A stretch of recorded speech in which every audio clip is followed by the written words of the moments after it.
बोलिए श्री प्राणनाथ प्यारे की जय। श्री सतगुरु महाराज की जय। श्री श्यामा महारानी की जय। महाराजा छत्रसाल जी की जय। स्वामी श्री लालदास महाराज की जय। बाबा दयाराम साहिब आपकी सदा ही जय। श्री महाराज ज्वारदास साहिब आपकी सदा ही जय। श्री महाराज राम रतन दास साहिब आपकी सदा ही जय। श्री वंदो सतगुरु चरण को करो सो प्रेम प्रणाम। आशो भरण मंगल करन श्री देव चंद्र जी नाम। श्री प्राणनाथ निज मूल पति श्री मेहराज सुना। तेज कुंवर श्यामा जुगल को पल पल करूं प्रणाम। पल पल करूं प्रणाम। श्री प्राणनाथ तुम सत्य हो, तुमसे चलत जहाज। मैं आधीन करनी नहीं, बाहें ग्रहे की लाज। जारे धनी धनवट करे, त्यारे बल बैरी ना हरे। वली गया काम सराणे चढ़े, मन चित व्या कारज सरे। मन चित व्या कारज सरे। बोलो श्री प्राणनाथ प्यारे की जय। मेरे सिर पर हाथ रख दो श्यामा रानी। मेरे सिर पर हाथ रख दो श्यामा रानी। श्यामा रानी महारानी, श्यामा रानी महारानी। चरण कमल में वास दे दो श्यामा रानी। चरण कमल के दर्श करा दो श्यामा रानी। मेरे सिर पर हाथ रख दो श्यामा रानी। मेरे सिर पर हाथ रख दो श्यामा रानी। श्यामा रानी पिया की रानी। श्यामा रानी धनी की रानी। मेरे सिर पर हाथ रख दो श्यामा रानी। मेरे सिर पर हाथ रख दो श्यामा रानी। बोलिए श्री प्राणनाथ प्यारे की जय। परम श्रद्धेय आत्म संबंधी श्री राज जी महाराज के लाडले एवं प्यारे सुंदर साथ जी आप सभी उपस्थित हो रहे हैं। श्री राजकुमार जी प्रणामी, संतोष जी प्रणामी श्री जवाहर नगर जयपुर, और सतीश जी प्रणामी मुकतसर, हेमा जी प्रणामी, नीलम जी प्रणामी श्री गंगानगर, अंबिका जी अधिकारी, हेमा जी, मनीषा जी, कालिंदी जी जयपुर। आप समस्त सुंदर साथ के हृदय में विराजमान श्री राजश्यामा जी के श्री चरणों में मेरा कोटि कोटि प्रणाम। लाडले सुंदर साथ जी, कल हम हरिद्वार का प्रसंग सुन रहे थे कि किस प्रकार महामती स्वामी श्री प्राणनाथ जी हरिद्वार के अंदर जब जाते हैं, और जैसे ही श्री प्राणनाथ जी ने हरिद्वार की धरती के ऊपर अपने चरण कमल रखे सुंदर साथ जी, और हमने सुना सुंदर एक कुटिया बनाई और वहां पे श्री प्राणनाथ जी टहल रहे थे। सभी धर्माचार्य उनको देख रहे थे, और श्री प्राणनाथ जी ने किस प्रकार, क्योंकि जितने भी धर्माचार्य आए थे सुंदर साथ जी, उन सबको औरंगजेब बादशाह साधुओं को, संतों को, धर्माचार्यों को बंदी बना रहा था, जेल में डाल रहा था। और जब श्री प्राणनाथ जी की कृपा दृष्टि नूरी नजरें उनके ऊपर डाली तो हमने देखा कि वो सारे के सारे अपनी जेल से छूट के, जो चक्की कोल्लू चला रहे थे, छूट के महामती प्राणनाथ जी के श्री चरणों में आते हैं। और लाडले सुंदर साथ जी, एक और सुंदर लीला होती है हरिद्वार के अंदर। आप ध्यान से सुनिए। शाम का समय था और सभी धर्माचार्य के अपने अपने शिविर हैं, और इधर हमारे श्री प्राणनाथ जी ने भी अपना शिविर लगा रखा है। लाडले सुंदर साथ जी, उस समय में सभी का भोजन प्रसाद का समय हुआ और सब भोजन प्रसाद बनाने लगे। और ऐसे समय में श्री बाईजू राज महारानी साहिबा ने देखा कि हम भी भोजन बनाएं, पर पहले आग नहीं है, आग लेके आए। तो बाईजू राज महारानी साहिबा कड़छी लेके और उन धर्माचार्यों के जहां शिविर लगे हैं ना सुंदर साथ जी, वहां से श्री बाईजू राज महारानी साहिबा उनके चूल्हे में से आग लेने के लिए जाती हैं। ठीक है सुंदर साथ जी। और जैसे ही आग लेने के लिए बाईजू राज महारानी साहिबा गई, तो उन धर्माचार्यों ने कहा कि आपके पति तो पूर्ण ब्रह्म परमात्मा है और वेदों के अनुसार निष्कलंक बुद्ध अवतार हैं, तो क्या उनको आग जलानी नहीं आती क्या? हम सब ने तो अपने चमत्कार से आग जलाई है, अपनी शक्ति से आग जलाई है, तो क्या उनको आग जलानी नहीं आती, आग प्रज्वलित करनी नहीं आती? तो लाडले सुंदर साथ जी, श्री बाईजू राज महारानी साहिबा बिना आग लिए अपनी कड़छी खाली लेके आ रही होती हैं, और बाईजू राज महारानी साहिबा की आंखें नम हो जाती हैं अपने साहिब के बारे में सुन के कि मेरे साहिब तो जाहिरी चमत्कार करते ही नहीं है, वो तो हो जाता है उनसे, लेकिन वो किसी प्रकार का कोई भी चमत्कार नहीं करते हैं, है ना। तो जैसे बाईजू राज महारानी साहिबा आ रही है सुंदर साथ जी, इधर निष्कलंक बुद्ध अवतार महामती स्वामी श्री प्राणनाथ जी, जो बाइबल के अनुसार सुप्रीम ट्रुथ गॉड, हमारे धाम दुल्हा हक की सूरत ने जैसे ही बाईजू राज महारानी साहिबा को देखा कि महारानी साहिबा को ये ताना मारा है, बाकी धर्माचार्यों के यहाँ पे आग लेने के लिए गई हैं, तो उन लोगों ने बाईजू राज जी को एक ताना मारा है। श्री प्राणनाथ जी ने बाईजू राज महारानी साहिबा से आते ही कहा कि बाईजू राज जी, सभी पतीलों में दाल चावल रोटी बनके तैयार हो गया है, आप तो टाट पट्टी बिछाएं और पत्तल लगाएं और सभी को भोजन प्रसाद परोसें।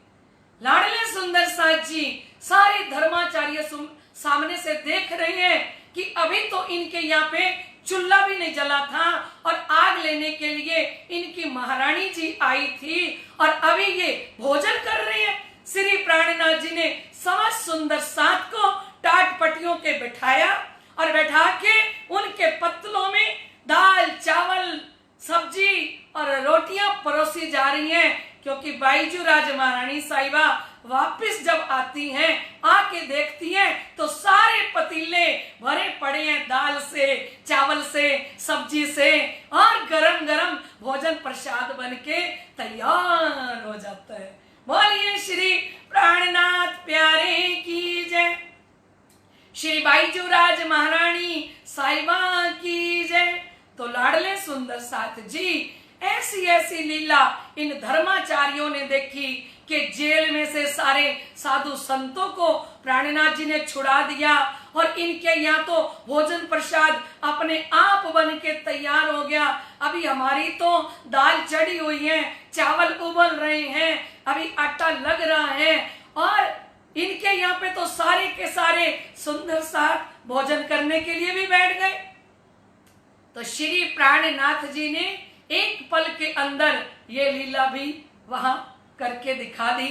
और बाईजू राज महारानी साहिबा को तो पता ही है कि मेरे जो प्रीतम हैं, मेरे जो साहिब हैं, वो पूर्ण ब्रह्म अक्षरातीत हैं, वो इस संसार के अंदर जो चाहे सो कर सकते हैं, पर वो ऐसे माजजे, ऐसे चमत्कार नहीं करते। उनके पास कौन सा चमत्कार है? सांचा माजजा इमाम पे जोले उतरिया अहमद।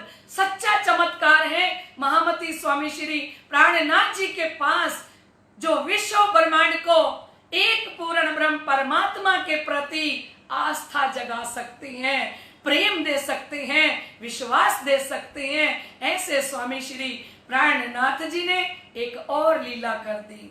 अब लाडले सुंदर साथ जी वहां क्या हुआ कि जितने भी धर्माचार्यों के शिविर थे, उन शिविर में सब के सब लोग उठ उठ के वाणी चर्चा सुनने के लिए अपने निजानंद संप्रदाय के शिविर में आके बैठने लगे। और निजानंद स्वामी प्राणनाथ जी का झंडा हरिद्वार में लहराया जा रहा है, क्योंकि हरिद्वार में आज भी कुंभ का मेला जब होता है, सभी प्रकार के शिविर लगते हैं, सभी लोग स्नान के लिए जाते हैं। तो लाडले सुंदर साथ जी तब भी ऐसा ही हुआ था।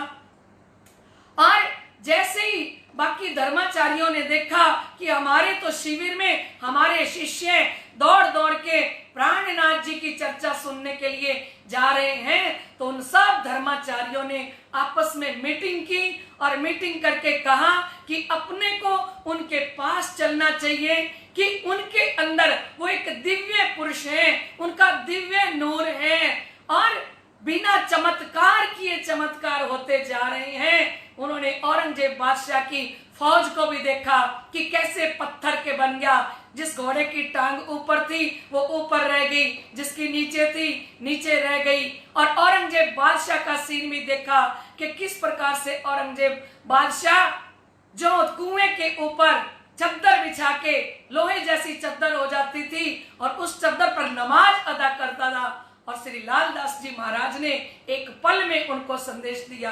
तो लाडले सुंदर साथ जी ये सारी लीला देख के सारे धर्माचार्य श्री प्राणनाथ जी के पास मीटिंग करके आए हैं। हमने कल सुना किस प्रकार के चारों संप्रदाय वालों को श्री प्राणनाथ जी ने कहा कि भाई आप तो प्राचीन हो, पुराने हो, पहले आप अपने संप्रदाय का मुझे परिचय दो। तो सब संप्रदाय वाले श्री प्राणनाथ जी को परिचय दे रहे हैं। कल हम सुन रहे थे कि किस प्रकार से कल न्याय दर्शन वालों ने अपना परिचय दिया, है ना। उन्होंने कहा 21 सीढ़ियां हैं दुख सुख की। और फिर मीमांसा वाले आके अपना परिचय देते हैं। तब मीमांसा दर्शनी बोले कर्म प्रधान, कारण कर्ता कर्म है, कर्म इष्ट परमान। लाडले सुंदर साथ जी तब मीमांसा दर्शन के आचार्य कहने लगे कि हमारे मत में तो कर्म की प्रधानता है, हम तो कर्म को ही प्रधान मानते हैं, इसलिए कर्म ही हमारा इष्ट है। और जीव ईश्वर ब्रह्म सभी धर्म के ही स्वरूप है, बिना कर्म के और कुछ भी नहीं है। मीमांसा वालों ने कहा कर्म के समान कोई नहीं है और कर्म ही अनादि है। तब शिरजी साहिब जी ने कहा कि कर्म के संबंध में हमेशा ही भ्रांति बनी रहती है, जबकि ब्रह्म हमेशा अखंड है और एक स्वरूप रस रहने वाला है। शिरजी साहिब जी ने कहा पार ब्रह्म माया से पूर्णत रहित है, पार ब्रह्म माया से अलग है और एक रस स्वरूप वाला है। लेकिन आप तो ब्रह्म में कर्म का आरोप लगाकर खींचातानी कर रहे हो। बोलो श्री प्राणनाथ प्यारे की जय। फिर सांख्य दर्शन वाले अपना परिचय देते हैं। सांख्य दर्शन के विद्वान कहने लगे कि पुरुष और प्रकृति इस जगत से परे हैं और वही सबके कारण और रूप हैं। जब पुरुष प्रकृति का मिलन होता है ना, तब ये जगत उत्पन्न होता है और अलग होने पर ये जगत का लय हो जाता है। तो शिरजी साहिब जी ने कहा हे आचार्य जी, आप कहते हैं पुरुष और प्रकृति से संसार बना है, तो इससे बहुत संशय पैदा होता है। तो सूर्य उदय होने के बाद अंधेरा कैसे रह सकता है? शिरजी साहिब जी ने कहा जब सूरज निकल आए तो फिर अंधेरा कैसे रहे? और फिर शिरजी साहिब जी ने कहा जब प्रकृति का रूप ही नहीं रह जाता तो पुरुष प्रकृति का मिलन कहाँ होता है? आप जवाब दीजिए। फिर शिरजी साहिब जी ने कहा पुरुष और प्रकृति का रूप साकार है या निराकार है? कृपया इस बात समझाएं।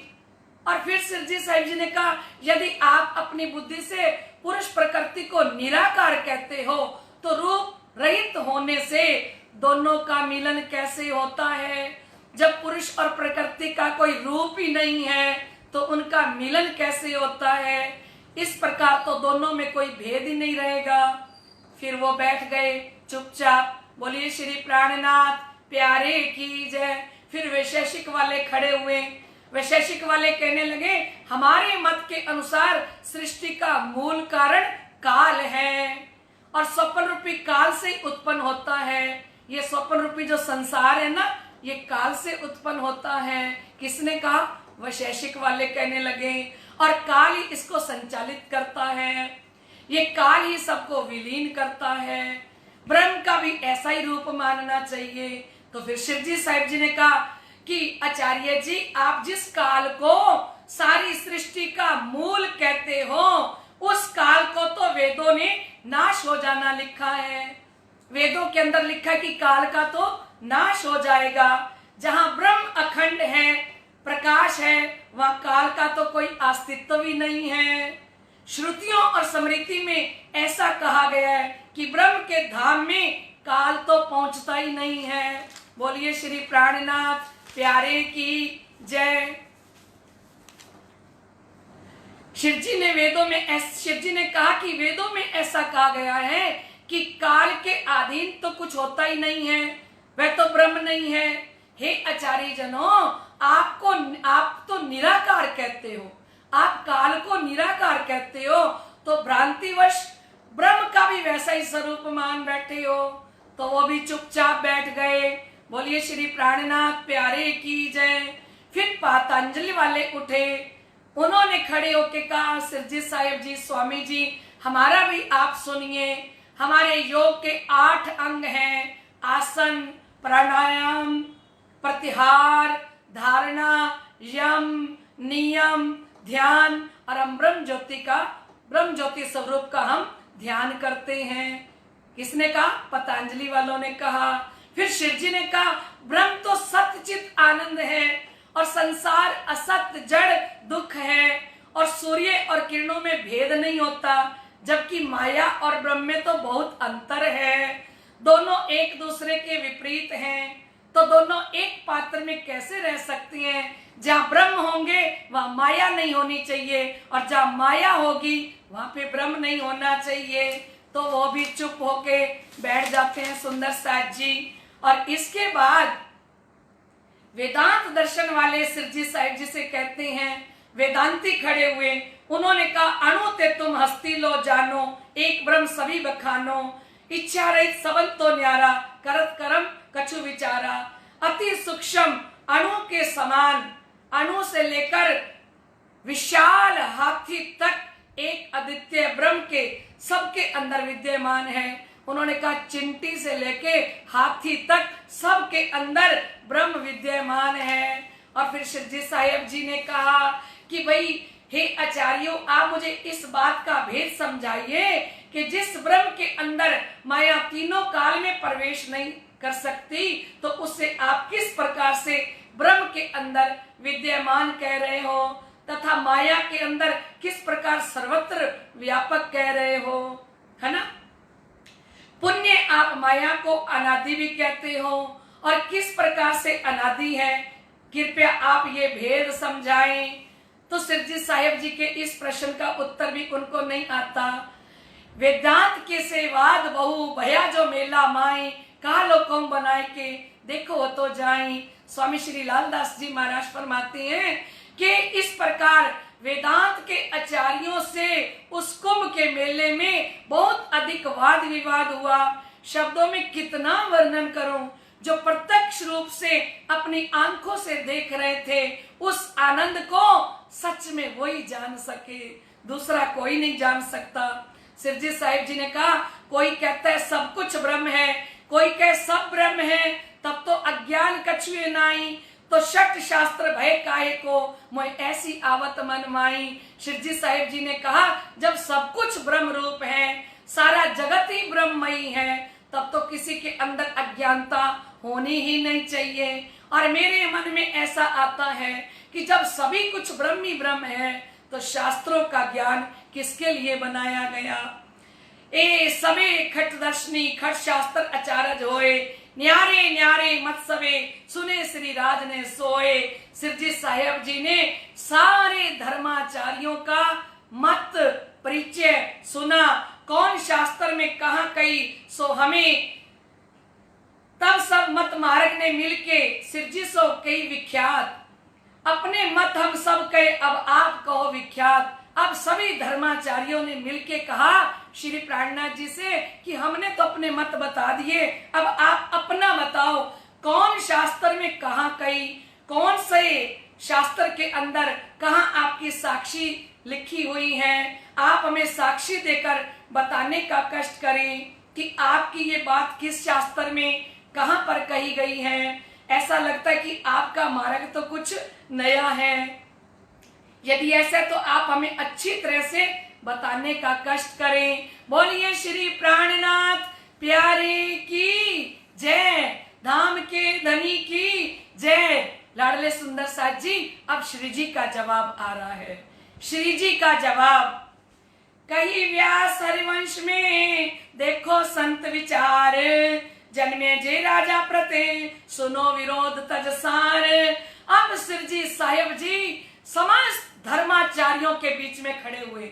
लाडले सुंदर साथ जी, हरिद्वार की गंगा नदी के किनारे हम समस्त सुंदर साथ देख रहे हैं। हर की पौड़ी के ऊपर ब्रह्म चबूतरे पर महामती स्वामी श्री प्राणनाथ जी दिव्य स्वरूप नूरी स्वरूप सफेद वस्त्रों में वहां साक्षात विराजमान है। और बाकी जितने भी धर्माचार्य हैं उन सब ने गेरुआ वस्त्र धारण किए हुए हैं, बड़ी बड़ी माला पहनी हुई हैं, कान फटे हुए हैं, किसी ने बड़े बड़े माथे में तिलक लगा रखे हैं, किसी ने हाथों में मालाएं पहनी हुई हैं और उनके शिष्य बैठे हैं, बड़े बड़े तकिए लगे हुए हैं उनके पास। और हमारे श्री प्राणनाथ जी एक सुंदर स्वरूप सफेद वस्त्रों में नूरी स्वरूप में गंगा के किनारे जब खड़े हुए, लाडले सुंदर साथ जी सिरजी के मुखार बिंद का इतना तेज, इतनी रोशनी, इतना नूर प्रकट हो रहा है सिरजी साहिब जी के मुखार बिंद से। सभी धर्माचार्य एक दीपक की तरह दिखाई दे रहे हैं और श्री प्राणनाथ जी परम धाम का मार्फत सूरज बन के इस हरिद्वार की धरती पर प्रकट होके आज खड़े हो रहे हैं। लाडले सुंदर साथ जी, असराफिल की बुद्धि का आज वक्त आया, जो का बेगे ने मिलो रे बुद्ध जी, या समय रास को कारज कारण की बात अति बड़ी। ए बुद्ध जी बेगे ने पधारो बुद्ध जी। और सिरजी साहिब जी के लिए कहा, कुंभ के मेले में हरिद्वार के अंदर प्रकरण उतरता है कि ऐसा समय जान आए बुद्ध जी, कर कोट सुर शमशेर, सुनते शोर शब्द बानन का हो गए सब जेर। ऐसा समय जान आए बुद्ध जी। लाडले सुंदर साहिब जी, बुद्ध जी ने देखा कि किस प्रकार से औरंगजेब ने संसार के अंदर अत्याचार मचा रखा है, और ऐसे अत्याचार को देखते हुए और सभी धर्माचार्यों के अंदर अज्ञानता है, किसी को भी परम धाम और पार ब्रह्म की पहचान नहीं है, तो लाडले सुंदर साथ जी श्री प्राणनाथ जी के लिए कहा, ऐसा समय जान आए बुद्ध जी। बुद्ध जी कौन? असराफिल की बुद्धि, जिसने इतने वर्षों तक जप किया, तप किया, ध्यान के अंदर बैठी। बुद्ध जी बैठे सहस्त्र 4,000 वर्षों तक बुद्ध जी की अक्षर की बुद्धि ने ध्यान के अंदर बैठे। आज वो बुद्ध जी को, क्योंकि श्री कृष्ण जी ने ब्रिज और रास के अंदर भी असराफिल की बुद्धि को अपने साथ रखा। मूल सूरत अक्षर की जय, जिन चाया देखो प्रेम सने, सो सूरत धनी को ले आवेश, नंदगढ़ कियो प्रवेश। अक्षर की सूरत को ब्रिज और रास की लीला तो दिखा दी, लेकिन आज परम धाम की लीला का वर्णन करने का समय आया। सूरत के अंदर जब प्राणनाथ जी गादी पर विराजमान हुए तो उस समय में चौपाई उतरी कि श्री इंद्रावती उदर दो फल उत्पन्न, एक निजबुद्ध अवतरी दूजा नूर तारतम। कहते इंद्रावती जी के पेट में से दो फल प्रकट हुए, एक तो निजबुद्ध अवतरी और दूजा नूर तारतम। एक तो निजबुद्ध आई और दूसरा ये तारतम वाणी का अवतरण होता है। असराफिल की बुद्धि को एक इनविद संगते हमारी सुधरे। श्री जी साहेब जी ने कहा कि ओ अक्षर की बुद्धि ने मेरी संगत कर ली और मेरी संगत करने से उसको तारतम मिल गया और तारतम का तारतम मिल गया, जिससे जो अक्षर की इच्छा थी कि अक्षर मन उपजी आस, देखो धनी जी को प्रेम विलास, अक्षर की जो इच्छा पूर्ण करनी थी तो श्री प्राणनाथ जी के अंदर वो असराफिल की बुद्धि साक्षात प्रकट हो जाती है। बोलिए श्री प्राणनाथ प्यारे की जय। तो वो असराफिल की बुद्धि के लिए कह रही है, ऐसा समय जान आए बुद्ध जी। आज वो बुद्ध जी प्रकट रूप में, प्रत्यक्ष रूप में सारे संसार के सामने साक्षात दर्शन दे रही है। बुद्ध जी की वो असराफिल की बुद्धि वो प्रकट हो रहा है। ए असराफिल कबू ना आया इनकी बुलंद आवाज। श्री जी ने कहा ये असराफिल पहले ब्रह्मांड के अंदर कभी नहीं आया और आज प्राणनाथ जी के अंदर हरिद्वार के अंदर वो असराफिल की बुद्धि आई और उस असराफिल की बुद्धि के लिए कह रही है, ऐसा समय जान आए बुद्ध जी कर कोट सुर शमशेर। श्री प्राणनाथ जी के पास शमशेर का मतलब होता है तलवार। लाडले सुंदर साथ जी कौन सी तलवार लेके आए?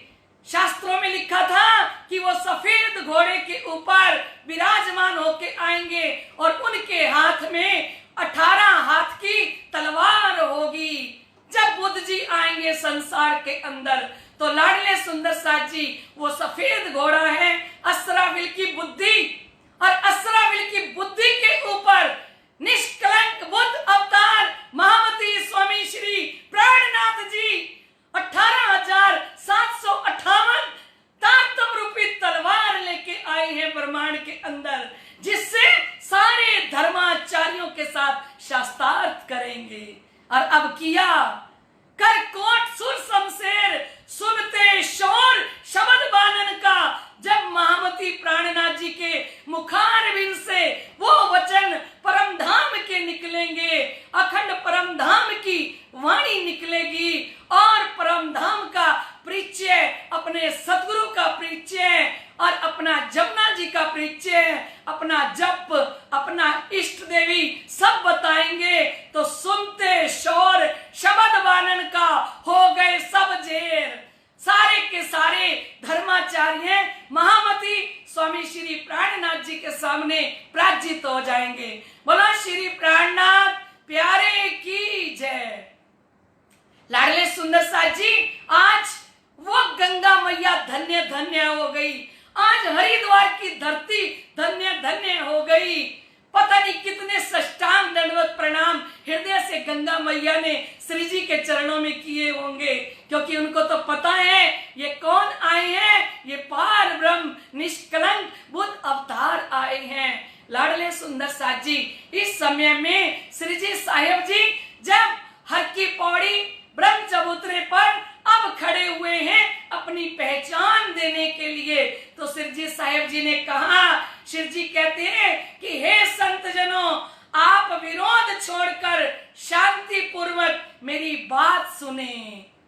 हरिवंश पुराण में वेद व्यास जी ने राजा जन्मेजय से जो बात कही थी उस पर आप विचार करें। बोलिए श्री प्राणनाथ प्यारे की जय। आप भी सुंदर साथ जी जयकारे लगाते रहना, जय घोष करते रहना, क्योंकि इससे बड़ा जोश, इससे बड़ा परम धाम की आत्मा का आनंद क्या हो सकता है। क्योंकि इस संसार के अंदर अगर किसी का पति झूठे संसार का पार्षद बनता है, सीएम बनता है, कुछ भी बनता है, तो उसका सर आसमान के साथ लग जाता है। लाडले सुंदर साथ जी यहाँ का पार्षद जीत के आए या कोई सीएम जीत के आए तो वो हाहाकार मचाते हैं। तो तो लाडले सुंदर साथ जी, ये तो हमारे प्राणों के प्रीतम धाम दुल्हा श्री प्राणनाथ जी इस ब्रह्मांड के अंदर विश्व धर्माचार्य समाज सुंदर साथ के ने देखा कि किस प्रकार से हमारे धाम के धनी प्राणनाथ जी इन धर्माचार्यों के बीच में खड़े हुए हैं। उस समय में विचार कीजिए, जो सुंदर साथ साथ गए होंगे उनके जोश की कोई सीमा रही होगी, उन्होंने कितनी जय जयकार की होगी जब प्राणनाथ जी खड़े हुए होंगे, क्योंकि उनको तो पता था कि ये कौन है, ये तो हक की सूरत है। और इस समय में सुंदर साथ जी जब श्री प्राणनाथ जी खड़े होते हैं ना हरिद्वार के उस ब्रह्म चबूतरे पर, उस समय ब्रह्मा जी पढ़त मुख वेद चार, श्री प्राणनाथ जी के अंदर आ गए ब्रह्मा जी चारों वेदों का उच्चारण करते हुए, क्योंकि इंतजार कर रहे थे कब निष्कलंक बुद्ध अवतार इस धरातल पे आएंगे। विष्णु जी वाणी बोलत जय जयकार, विष्णु भगवान सिद्धि साहिब जी के अंदर आ गए और जय जयकार करते आ गए। ये चार संप्रदाय वाले हैं ना, जो ये विष्णु को मानने वाले थे, और विष्णु भगवान स्वयं श्री प्राणनाथ जी के अंदर आ गए, ब्रह्मा जी आ गए, विष्णु जी आए, चारों सनकादिक आ गए, और छठदर्शनी सब के सब धर्माचार्य जितने भी हैं वो हैं, और कबीर आए, सनकादिक आए, मीरा आई। इस हरिद्वार के मेले में जिन जिन्होंने इच्छा की थी कि हमें आपका दीदार चाहिए, तो सारे के सारे आज महामती प्राणनाथ जी का दर्शन करने के लिए यहाँ विराजमान होंगे। लाडले सुंदर साथ जी आप देखिए, अब श्री प्राणनाथ जी खड़े हुए हैं और प्राणनाथ जी हरिवंश पुराण के अंदर क्या लिखा है वो अपनी पहचान दे रहे हैं। सिर जी कह रहे हैं कि वेद व्यास जी ने राजा जन्मेजय से कहा था कि एक अनहोनी घटना घटने वाली है, और ये सुनकर राजा ने कहा कि कृपा करके आप मुझे बताने का कष्ट करो। तब व्यास जी कहते हैं कि अब ब्रह्म स्वरूप ब्रह्म मुनि प्रकट होने वाले हैं, जो आज दिन तक सबसे दुर्लभ हैं। वेद व्यास जी जन्मेजय राजा को कहने लगे कि जन्मेजय राजा, एक अनहोनी होने वाली है। इस 28वें कलयुग के अंदर परम धाम के परमहंस ब्रह्म मुनि संसार में प्रकट होने वाले हैं। तो जन्मेजय राजा कहते हैं, नृप तब पूछी व्यासो सनकादिक थे सोए। और जन्मेजय राजा ने वेद व्यास जी से पूछा कि सनकादिकों से लेके आज तक तुम लोग ऋषि बहु प्रगटे, क्या ब्रह्म रूप तुम ना होए? आप इतने ऋषि मुनि प्रकट हुए हो, क्या आप ब्रह्म मुनि नहीं हो? तो वेद व्यास जी कहने लगे, तब व्यास से नृपसो कही। तब वेद व्यास जी जन्मेजय राजा से कहते हैं, वे भय नहीं कोई काल, वो कभी नहीं आए, ना सतयुग में आए ना त्रेता में, किसी काल में नहीं आए। हूँ है प्रत्येक कलयुग में, वो तो अब कलयुग के अंदर 28वें कलयुग के अंदर प्रकट होने जा रहे हैं। प्रकट आए के हाल 28वें कलयुग के अंदर प्रकट हैं। उत्तम, उन्होंने कहा कि उनकी क्या निशानी होगी? तो वेदव्यास जी कहने लगे, उत्तम पुरुष बिना और को देवी देवना ध्याए। उनकी एक विशेष निशानी होगी कि वो एक उत्तम पुरुष, जो गीता के अंदर उत्तम पुरुष कहा गया है, जो पार ब्रह्म अक्षरातीत धाम धनी के बिना वो परम धाम की आत्माएं किसी की आराधना, किसी की सेवा पूजा नहीं करेंगे। अखत कथा नवतन कहें, और वो संसार के अंदर जब आएंगे ना, तो वो एक अलौकिक ब्रह्म ज्ञान पे चर्चा करेंगे। वो चर्चा ना गीता की होगी, ना भागवत की, ना रामायण की, वो तो एक अलौकिक चर्चा करेंगे। अकथ कथा, जिसको किसी ने कथा नहीं, जिस ज्ञान की किसी ने चर्चा ना की हो, और नवतन कहे नई चर्चा करेंगे। जग सुन पूज्य ताए, और जगत जब उनके मुखारविंद से ये ब्रह्मवाणी की चर्चा सुनेगा तो सारा जगत उनकी पूजा करेगा। बोलिए श्री प्राणनाथ प्यारे की जय। आप ध्यान से सुन रहे हो ना? आनंद के साथ ए व्यास से नृत्सो कही बहुत विध विस्तार श्री जी साहिब जी समझा रही हैं। ये वचन श्री जी साहिब जी कह रहे हैं कि हरिवंश पुराण के अंदर हमारे आने की ये निशानियां लिखी हुई हैं। ए व्यास से नृत्सो कही, वेद व्यास जी ने ये बात जन्मे जय राजा से कही और बहुत विस्तार पूर्वक समझाया।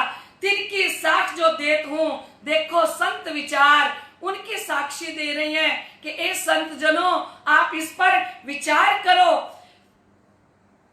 हरिवंश पुराण में उसकी साक्षी है कि हे संत जनों, हरिवंश पुराण में भविष्य पर्व में कहा गया है कि उत्तम पुरुष अक्षरातीत के आश्रय में रहने वाले ब्रह्म मुनि कलयुग में प्रकट होंगे, जो आज दिन तक कभी भी संसार के अंदर नहीं आए और कथा योग उनके द्वारा सुनाए गए ज्ञान से प्रभावित होकर सभी लोग उनकी पूजा करेंगे और उसकी पूजा के प्रभाव से ब्रह्म मुनियों का सम्मान करने से जीव सृष्टि को अखंड मोक्ष की प्राप्ति होगी। बोलिए श्री प्राणनाथ प्यारे की जय। ये हरिवंश पुराण के अंदर जो साक्षी लिखी गई वो श्री जी साहिब जी ने बताई। या बात वेद उपनिषद में विद विद कई बनाए, श्री जी साहिब जी ने कहा इस प्रकार हमारी बातें वेदों के अंदर उपनिषद के अंदर कही गई हैं और अष्टादश पुराण में और 18 पुराण में आगम शास्त्र दिखाए और 18 पुराण के अंदर पहले से हमारे आने से पहले भी सारे शास्त्रों के अंदर हमारी साक्षियां दी गई हैं। बोलो श्री प्राणनाथ प्यारे की जय। आप जय तो बोलते जाओ। जो ग्राहक या वस्तु को अब श्री प्राणनाथ जी हरिद्वार की गंगा नदी के किनारे ब्रह्म चबूतरा, जिसके ऊपर एक बहुत विशाल मंच लगा हुआ है और विशाल मंच के ऊपर सभी धर्माचार्य बैठे हैं और बीच में श्री प्राणनाथ जी खड़े हैं और वहां जनता का कोई, उनके शिष्यों का कोई पारावार नहीं है। और जिस समय श्री प्राणनाथ जी इन सभी धर्माचार्यों को अपनी बात कह रहे हैं और श्री जी साहिब जी कह रहे हैं कि जो ग्राहक या वस्तु को सो लेवे चित ल्याए। अगर सच्चा कोई ग्राहक होगा, सच में कोई सच्चा सौदा लेने के लिए आया है, सच में अगर कोई परमधाम की निधि को, खजाने को, वस्तु को मुझसे लेने के लिए आया है, ताको वेद उपनिषद से हम दे सब समझाए। श्री प्राणनाथ जी ने कहा उनको मैं वेदों की साक्षी दूंगा, उपनिषद की दूंगा, वो जहां से समझना चाहे प्राणनाथ जी ने कहा मैं वहां से उनको समझाऊंगा। बोलिए श्री प्राणनाथ प्यारे की जय। तब सबने चित्त में नहीं एना कहूं बंधाए। सारे धर्माचार्यों ने देखा कि ये तो इतने जोश के अंदर है, ये किसी से बंधने वाले नहीं है। पूछिए धाम क्षेत्र संप्रदा, तब जवाब नहीं आए। सारे धर्माचार्यों ने कहा अपने इनसे इनका धाम पूछे, इनका क्षेत्र पूछे, इनका संप्रदाय पूछे, क्योंकि ये नए हैं और इनकी पद्धति तो बनी नहीं होगी, तो ये हमें धाम, क्षेत्र, नदी, हाँ और पर्वत कौन से बताएंगे, इष्ट देवी किसको बताएंगे, क्योंकि इनका तो नया नया धर्म है और ये तो नए हैं। और जब हम ये सवाल पूछेंगे तब इनको जवाब नहीं आएगा। स्वामी विद संप्रदाय की कहो साख दे सोए। सबने मिलके कहा कि ए स्वामी जी आप साक्षी देके अपने संप्रदाय के बारे में हमें विस्तार सहित बताइए, जो हम अपनी सबने कही, जैसे हम सबने आपको अपना सारा बताया कि हमारा मठ कौन सा है, तीर्थ कौन सा है, देवी कौन सी है ना, शाला कौन सी है, आप भी सब बताओ, जो तुम कहो प्रसन्न होए, आप भी प्रसन्न करके हमें बताओ। करके गर्व बोले सबे प्रश्न विविध विस्तार। सारे गर्व के साथ बोले धर्माचार्य कि हमें सारे प्रश्नों का विस्तार सहित उत्तर चाहिए। शाखा शिखा कहो आपनी, फिर कहो सूत्र विचार। अपनी आप शाखा कहो, शिखा कहो, सूत्र कहो, हमें अच्छे से समझाओ। सेवन अपनो निज कहो, गोष्ठ इतर अनुरूप। आप किसकी सेवा करते हो, आपके इष्ट कौन है, गोत्र कौन है, साधन भी अपना बताओ, मंत्र भी बताओ, पुरी भी बताओ, और किस देवी के प्रताप से आपको ये आनंद मिलता है। शाला कहिए, अपनी क्षेत्र जो कोई अपनी शाला बताओ, अपना क्षेत्र बताओ। और सुख विलास ऋषि देव, आपका सुख विलास का स्थान कौन सा है, आपके ऋषि कौन है, और तीर्थ, आपका तीर्थ कौन सा है, और आप कौन से शास्त्र को सुनते हो। ज्ञान कहिए कुल अपनो, फल और द्वार प्रकाश, आप भी अपना पूरा ज्ञान हमें बताओ, और उस ज्ञान से क्या फल मिलता है, और वो फल लेके कौन से दरवाजे में पहुंचते हो, का निवास कौन संप्रदा, और आप कहाँ निवास करते हो, आपका मूल ठिकाना आत्म का कहाँ है, और आपकी संप्रदाय कौन सी है। कहो उत्तर प्रश्न उज्जास, आप भी हमारी तरह एक एक प्रश्न का उत्तर दीजिए और प्रकाश डालिए हमारे प्रश्नों के ऊपर। बोलिए श्री प्राणनाथ प्यारे की जय, धाम के धनी की जय।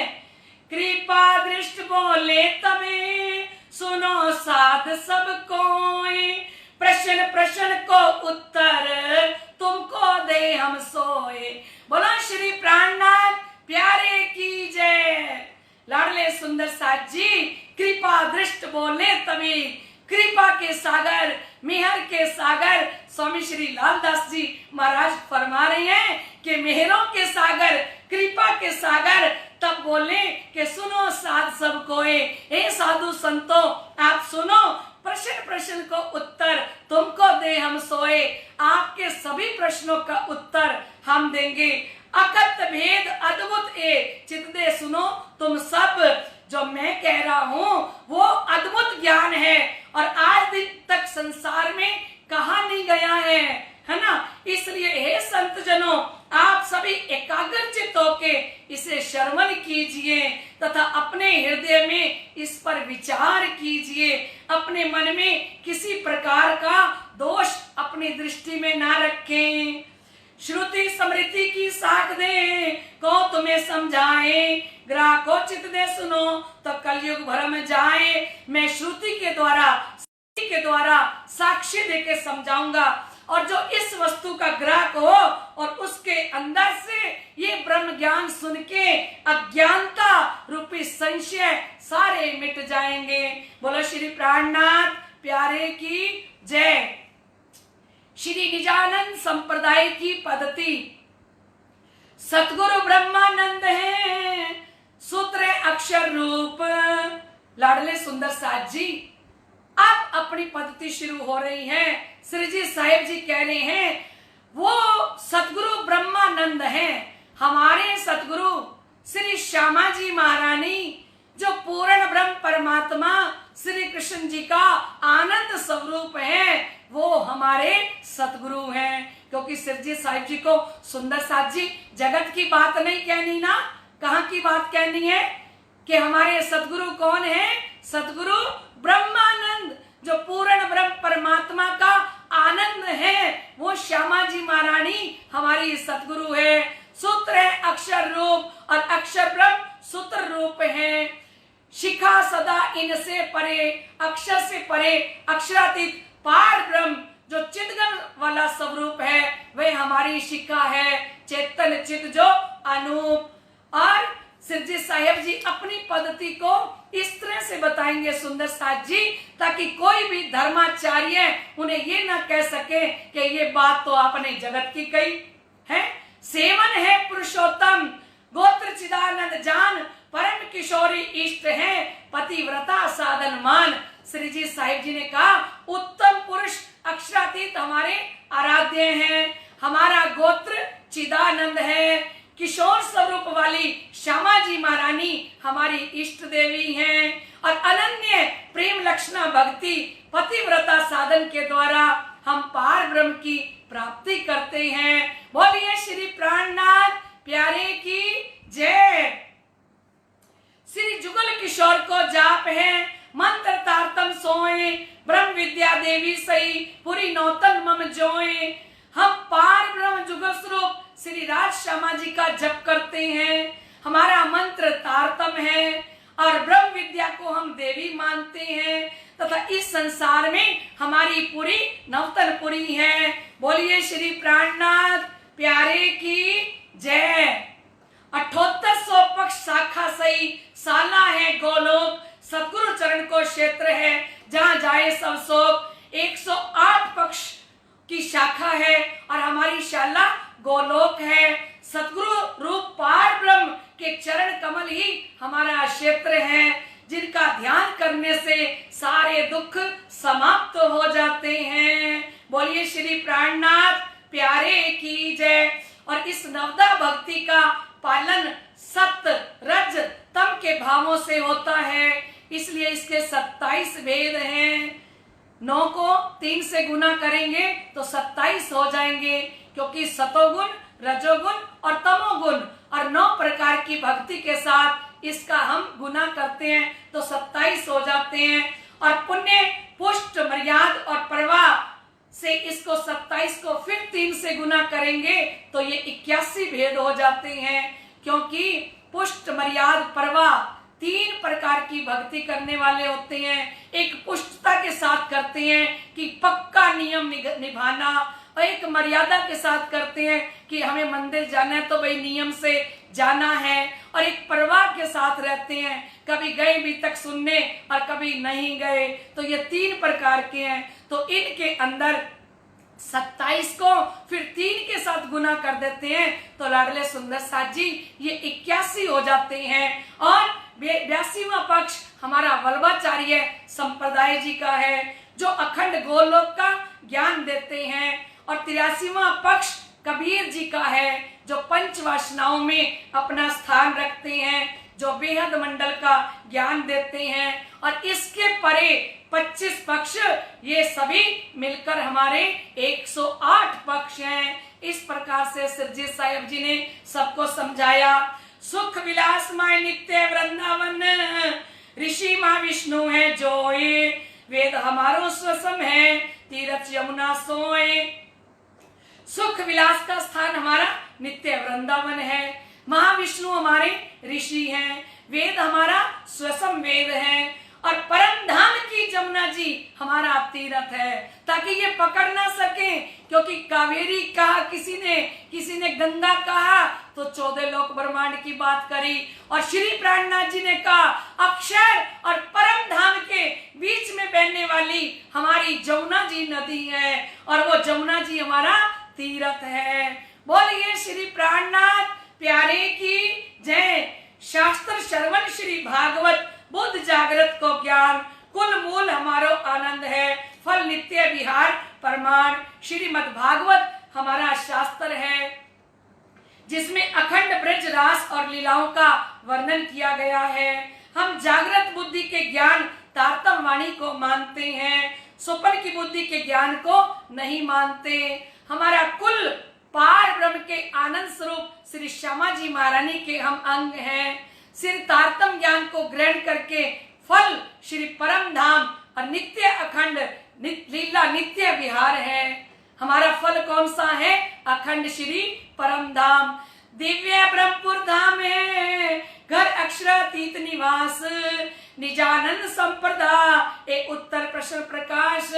हमारा धाम दिव्य ब्रह्मपुर धाम है, परम धाम है, जिस परम धाम में अक्षरातीत लीला करते हैं, वही हमारा मूल घर है। बोलिए श्री प्राणनाथ प्यारे की जय। आप जयकारे तो लगाते जाओ साथ साथ में, तो आनंद आएगा ना। धनी श्री देवचंद्र जी निजानंद तिन प्रकट करी संप्रदाय ए, तिन थे हम ये लखी है, हम द्वार पावे अब ए। सतगुरु धनी श्री देवचंद्र जी पार ब्रह्म के आनंद स्वरूप जो निजानंद है, उन्होंने इस निजानंद संप्रदाय को प्रकट किया है। उनसे ही हमने ये ज्ञान ग्रहण किया है। इस ज्ञान के द्वारा ही हमें परम धाम का मार्ग मिला है। बोलिए श्री प्राणनाथ प्यारे की जय। या तो या भात चर्चा बहुत भई मेला में जान, साख दई सब शास्त्र की अवगत गति जो परमान। इस प्रकार हरिद्वार के कुंभ के मेले में आचार्य जनों के साथ बहुत अधिक चर्चा होती है सुंदर साथ जी, जिसमें पार ब्रह्म की पहचान संबंधी सारी साक्षियां दी गई। तहा 35 के बरस में भय निशान धूमर केत, खे भई 1 मास की इन समय जगत अचेत। उस समय में विक्रम संवत 1735 चल रहा था सुंदर साथ जी, और धर्म ग्रंथों में लिखी भविष्यवाणी के अनुसार रात्रि के समय धूमर केतु तारा जय जयकार करता हुआ आकाश के अंदर प्रकट हो गया। बोलिए श्री प्राणनाथ प्यारे की जय। भविष्यवाणियां की हुई थी कि जब विद्याविनंदन निष्कलंक बुद्ध अवतार इस दुनिया के अंदर जाहिर होंगे, तब आकाश के अंदर प्रातःकाल धूमर केतु तारा निकलेगा। और जैसे प्रातःकाल का समय हुआ सुंदर साथ जी, और धूमर केतु तारा अपना दिव्य प्रकाश लेके जय जयकार करता हुआ आकाश में सारे धर्माचार्यों ने देखा, तो धूमर केतु तारा भी दिखाई पड़ा। और वर्ष में 1 माह कम था, लिखा हुआ था शास्त्रों में, जब विद्याविनंदन निष्कलंक बुद्ध अवतार आएंगे, शालीवन शाखा 1600 पूर्ण हो जाएगा, 1735 संवत चल रहा होगा, और उस समय में 1 महीना वर्ष में कम होगा, और उस समय में विद्याविनंदन निष्कलंक बुद्ध अवतार हरिद्वार की धरती के ऊपर प्रकट होंगे। बोलो श्री प्राणनाथ प्यारे की जय। कहते फिर भी संसार के लोग अज्ञानता की नींद में सोए रहे, है ना, उन्हें पता ही नहीं चला कि श्री विद्याविनंदन निष्कलंक बुद्ध अवतार प्रकट हो गए हैं। बोलिए श्री प्राणनाथ प्यारे की जय। आ गए भरतार, आ गए भरतार, जिनको सदियों से पुकारा है। आ गए भरतार, आ गए भरतार, जिनको सदियों से पुकारा है। आ गए श्री राज, हम अकेले थे तेरी आने से पहले, ये दिल था बेकरार हो, तुम जो मिल गए दिल के वीराने में, छाई फिर से बहार हो। तुम बिना प्रीतम, तुम बिना प्रीतम, यहाँ कोई ना हमारा है। तुम बिना प्रीतम, सिरजी मेहरबान, सिरजी मेहरबान का जय घोष करते जाना है। श्री जी मेहरबान, सिरजी मेहरबान का जय घोष करते जाना है। चरणों में सर झुकाना है। साहिब के दरबार, साहिब के दरबार में सारी दुनिया को आना है। साहिब के दरबार आएंगे धनी, कहीं आगम की वाणी, करी वे दो पुकार हो। सब अगम निगम गाए, हद में ही भरमाए, न कोई पावन हार हो। कुल जमवानी से, कुल जमवानी से धाम निज धाम को पहचाना है। कुल जमवानी से, कुल जमवानी से धाम निज धाम को पहचाना है। ये कायम ठिकाना है। श्री जी मेहरबान, सिर जी मेहरबान का जय घोष करते जाना है। श्री जी मेहरबान, इस नूर तारतम से आए धनी सबको, धाम दर्शाने को हो। इस नूर तारतम से आए धनी सबको, धाम दर्शाने को हो। खेल में उतरी अपनी अंगनाओं को,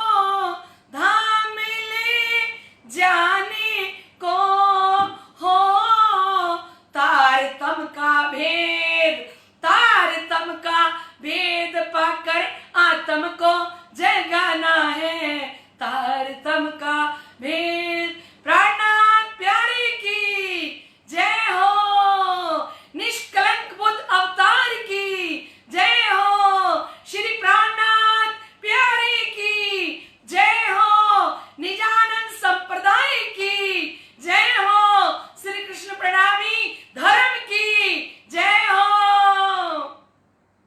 लहराए परिणामी झंडा, लहराए परिणामी झंडा, एकता का जो है फंदा, एकता का जो है फंदा, कहे खुदा का हर एक बंदा। कर प्रणाम, कर प्रणाम, कर प्रणाम, कर प्रणाम। लहराए परिणामी झंडा, एकता का जो है फंदा, लहराए परिणामी झंडा, एकता का जो है फंदा, कहे खुदा का हर एक बंदा। कर प्रणाम, कर प्रणाम, कर प्रणाम, कर प्रणाम, श्री प्राणनाथ प्यारे की जय हो, निजानंद स्वामी की जय हो, निजानंद संप्रदाय की जय हो, श्री कृष्ण प्रणामी धर्म की जय हो। लाडले सुंदर साथ जी महामती स्वामी श्री प्राणनाथ जी फरमा रहे हैं कि साके विद्या अभिनंदन के पुकारत सब कलाम, श्री विद्या अभिनंदन निष्कलंक बुद्ध अवतार का शाखा शुरू हो गया 1735 से। और जब सिरजी साहिब जी श्री 5 पद्मावतीपुरी धाम में जाएंगे तब 5 शंके 5 शाखा पूर्ण हो जाएंगे। लाडले सुंदर साथ जी ताको सभी पढ़त है पर भूली खलक तमाम, सारी दुनिया शास्त्रों को पढ़ रही थी पर सबके ऊपर फरामोशी का पर्दा आया हुआ है। जीती फौज सिरे संसार की, कारज कारण विस्तार, बोलिए श्री प्राणनाथ प्यारे की जय। तहा तमाशा देख के फेर के किया विचार, हरिद्वार में श्री प्राणनाथ जी ने हिंदू जगत के सभी आचार्यों के साथ शास्त्रार्थ किया, विजय प्राप्त की और मूल स्वरूप ने पहले से अपने हृदय में ले लिया था कि हरिद्वार में श्री विद्याभिनंदन निष्कलंक बुद्ध अवतार स्वरूप में प्रकट होंगे और तारतम का प्रचार प्रसार फैलाव 1735 में हरिद्वार के कुंभ के मेले से शुरू होगा। ए सुंदर साथ जी आज वो हरिद्वार की जो लीला है, इसी कारण हरिद्वार की इस तरह की लीला के अंदर श्री प्राणनाथ जी कुंभ मेले का सारे दृश्य देखकर फिर दिल्ली में वापस आ रहे हैं। तमाशा देख के सिरजी साहिब जी ने इतनी बड़ी जीत को भी तमाशा कहा कि ये भी एक खेल था, ये भी एक तमाशा था, फेर के कियो विचार। बोलिए श्री प्राणनाथ प्यारे की जय, धाम के धनी की जय। सिरजी साहिब जी अपने सुंदर साथ के साथ 4 महीने तक हरिद्वार के अंदर रहे और 4 महीने तक शास्त्रार्थ होता है सुंदर साथ जी, एक ही दिन में नहीं होता। हमें तो हरिद्वार की भी तक 1 या 2 दिन के अंदर पूरी करनी होती है। 4 महीने तक श्री प्राणनाथ जी की जय जयकार हो रही है हरिद्वार के अंदर। बोलिए श्री प्राणनाथ प्यारे की जय। जयकारा तू बोल दे राज जी के नाम का, जयकारा तू बोल दे।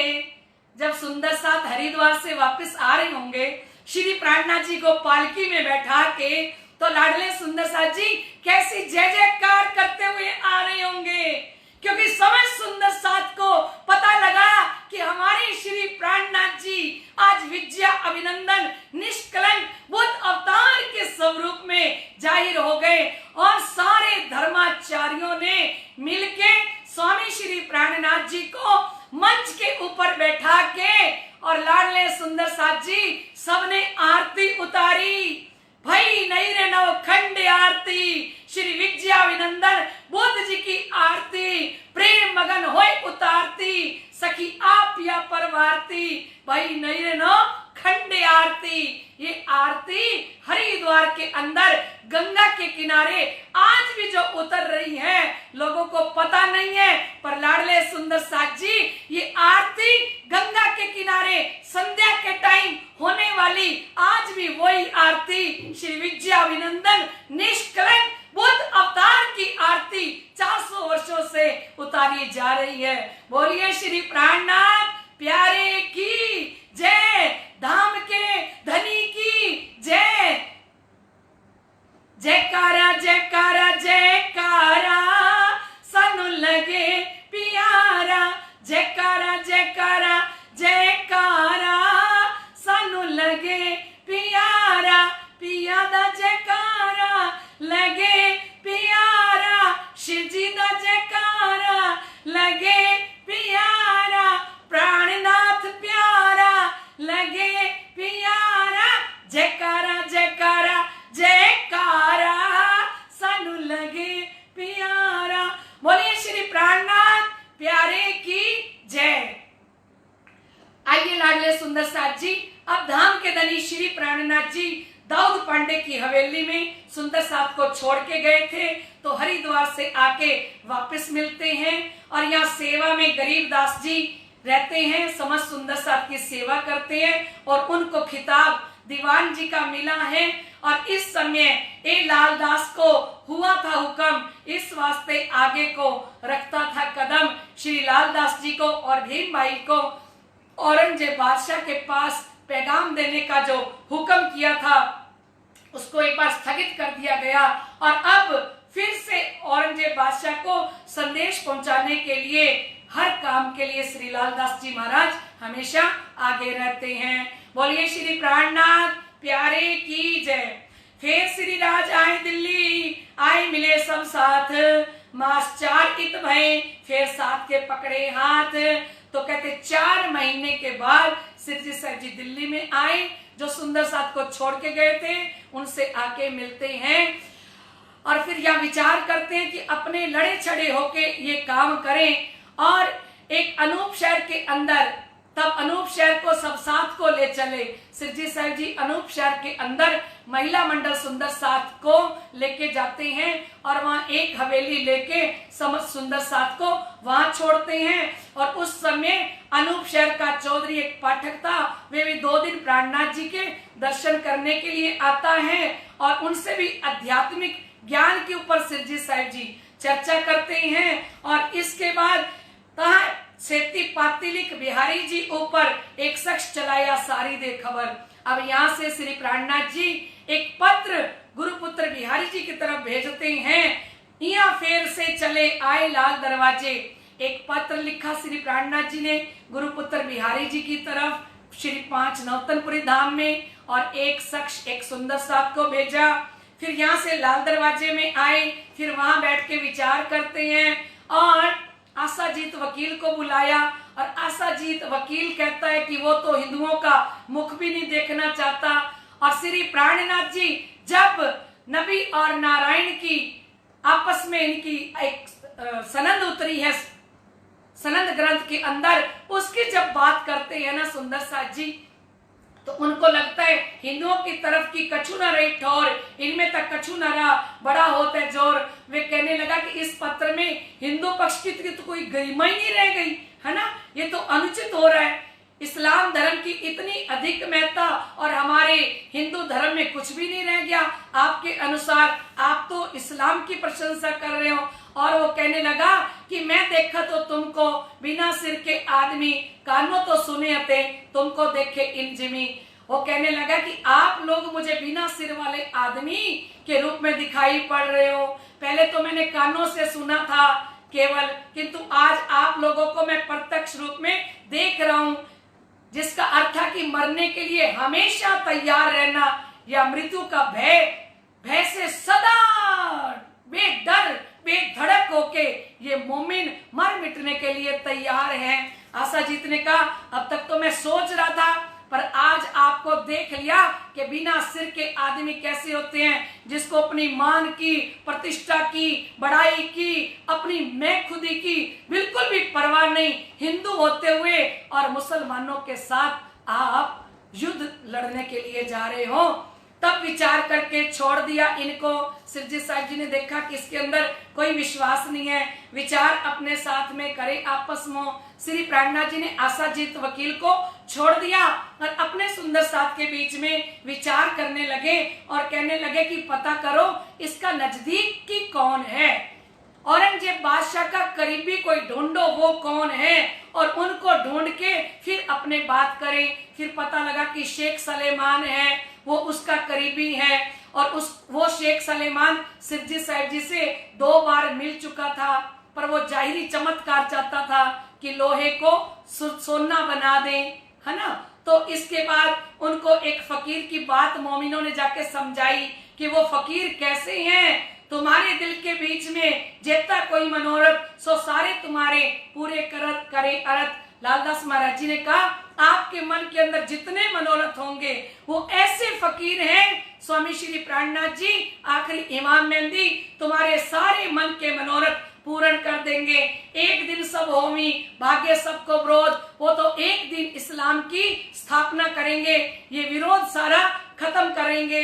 जो आपस में लड़ मरते हैं सो मिट जावे क्रोध। ये जो हिंदू मुस्लिम आपस में लड़ रहे हैं, अब जब श्री प्राणनाथ जी ब्रह्मवाणी के द्वारा चर्चा सुनाएंगे तो हिंदू मुस्लिम का भेद मिटा देंगे, और जितने भी तुम्हारे दुश्मन हैं वो सारे तुम्हारे चरणों में आ जाएंगे और तुम्हारा सिर ऊंचा होगा।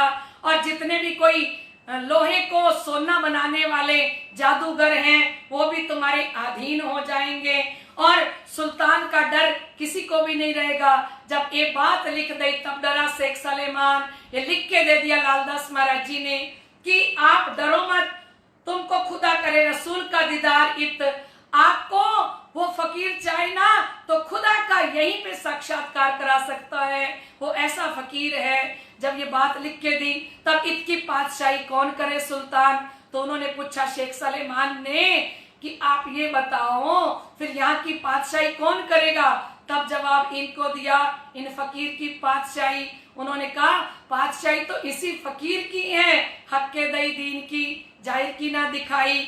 तब सुंदर साथ ने शेख सलेमान को ये उत्तर दिया कि पहाड़ में रहने वाले फकीर को अल्लाह ताला ने दीन इस्लाम की पातशाही दी है, ये झूठे संसार की बादशाह बनके क्या करेंगे। जो कोई होवेगा फकीर हक ताला की तरफ सो दुनिया मुर्दार की थूक न काटे रब।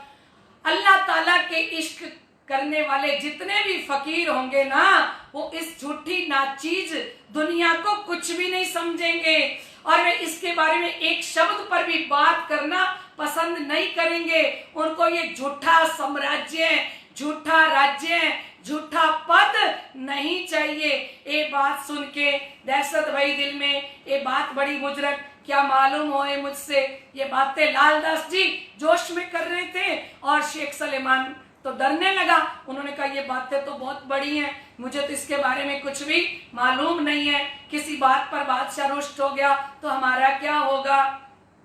श्री मोहम्मद के मोमिनो याद करो हजरत, जो लड़ाई तुम करी कायम करने क्यामत। महामती लालदास जी महाराज फरमाते हैं कि विद्याभिनंदन बुद्ध निष्कलंक बुद्ध अवतार श्री प्राणनाथ जी को कुरान हदीसों भाषा में आखुर जमा इमाम मेहंदी कहा है, और उनकी इस मेहर को याद कीजिए जिनकी छत्र छाया में क्यामत का संदेश देने के लिए शरीयत तोरा के विरुद्ध ये जंग छेड़ रहे हैं। बोलो श्री प्राणनाथ प्यारे की जय, प्राणनाथ प्यारे की जय हो। दिल्ली की भी तक लाल दरवाजे की हवेली में श्री राजे किया हुक्म, लाल गोवर्धन को कया जाए मुल्ला से पूछो तम। अब दिल्ली की लाल दरवाजे की हवेली में श्री प्राणनाथ जी बैठे हैं, और श्री प्राणनाथ जी ने कहा कि ए गोवर्धन भाई लालदास जी, आप दिल्ली की मस्जिद में जाओ और जाके मुल्ला से पूछो कि वो कुरान के अंदर क्या कहा गया है और उसमें किस तरह की बातें हैं, पार ब्रह्म को किसको कहा गया है। इन सारी बातों का उत्तर मुझे ला इस समय में लालदास जी और गोवर्धन जी एक मस्जिद के अंदर जाते हैं और जाके मुल्ला के साथ बातें करते हैं। और मुल्ला की बातों की पहचान, क्योंकि कुरान का बहुत ज्ञान है स्वामी श्री लालदास जी महाराज को, और कुरान की बातों की पहचान स्वामी श्री लालदास जी को होती है। ये तो हमारे घर की तहकीक भैया ईमान लालदास जी को मुल्ला की बातों की पहचान हुई। उन्होंने कहा ये तो हमारे घर की बातें हैं, और उनको जोश आने लगा। गोवर्धन के दिल में डर रहे मुसलमान, ये ज्यादा जोश में बोलते हैं लालदास जी, तो गोवर्धन भाई को डर लग रहा है। गोवर्धन भाई मस्जिद में बैठे बाहर देख रहे हैं कि अगर किसी ने हमारी शिकायत औरंगजेब बादशाह से कर दी कि हम हिंदू होके और हम कुरान सुन रहे हैं, और ये लालदास जी हैं, ये इतने जोर शोर से मुल्ला के सामने बोल रहे हैं और उनको जवाब दे रहे हैं, इनको तो जोश आ रहा है। पूरा औरंगजेब का, जिनको ही सुने कान, औरंगजेब बादशाह का सख्त पहरा है, शरीयत का समय है, और कोई कान से न सुन ले। किसने कहा, किसको डर लग रहा था? लालदास जी को तो जोश आ रहा है और गोवर्धन भाई को डर लग रहा है। तो दोनों का आपस में झगड़ा हो जाता है। इस वास्ते झगड़ा भैया, लाल बातें करे मीने जोश। गोवर्धन जी कहते हैं धीरे बोलो लालदास जी, बाहर कोई सुन लेगा। उनको लालदास जी को और जोश आता है कुरान की आयतें सुन के। टूक टूक होवे इन बात पर दुनिया थी फरामोश। कहते हैं स्वामी श्री लालदास जी महाराज समर्पित हो चुके थे स्वामी श्री प्राणनाथ जी के चरणों में, और उनको तो किसी का डर नहीं है ना। और अपना समर्पण जब उन्होंने कर दिया तो सभी संसार इस बात से तो बेखबर है। दुनिया थी फरामोश, दुनिया तो नींद में है। दौरा में लड़के आए लाल दरवाजे सोए, दोनों की आपस में लड़ाई हो गई, क्योंकि गोवर्धन जी ने कहा धीरे बोलो लालदास जी, कोई आ जाएगा, समझते क्यों नहीं हो? एक तो हम हिंदू होके मस्जिद में बैठे हैं और ऊपर से हम मुल्ला से कुरान सुन रहे हैं, और आप इतने जोश में बोल रहे हो।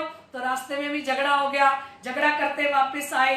रात अरोगन को समय, दिन रहा घड़ी दोए, और शाम का समय था, 5:15 बजे हुए थे। श्री प्राणनाथ जी भोजन कर रहे हैं, और देखिए सुंदर सा जी क्या होता है। ऊंची अटारी पर बैठे थे श्री राज, गोवर्धन ता पहुंच के कई सुनी चर्चा जो आज। श्री प्राणनाथ जी ऊपर चबारे पर बैठे हैं, और गोवर्धन भाई पहले ही दौड़ के पहुंच गए स्वामी श्री प्राणनाथ जी के पास। और जो चर्चा मुल्ला से हुई वो जाके श्री प्राणनाथ जी को कहने लगे कि प्राणनाथ जी, कुरान के अंदर तो सारी अपनी बातें लिखी हैं, हमें तो कुरान की बातें सुन के इतना जोश आ रहा था, इतना आनंद आ रहा था। और इतनी देर में श्री लालदास जी महाराज आ गए, और गोवर्धन का मुख था शिव जी की तरफ, और गोवर्धन के पीछे खड़े हो गए स्वामी श्री लालदास जी महाराज। कहते इतनी देर में तितही लालदास आए पहुंचे, बातें सुनी तिनकी कही गोवर्धन जे। अब गोवर्धन जी जो बातें कर रहे हैं वो लालदास जी महाराज उनके पीछे खड़े होकर सुन रहे हैं, क्योंकि अब गोवर्धन जी महाराज बड़े जोश के साथ श्री प्राणनाथ जी को बात बता रहे हैं।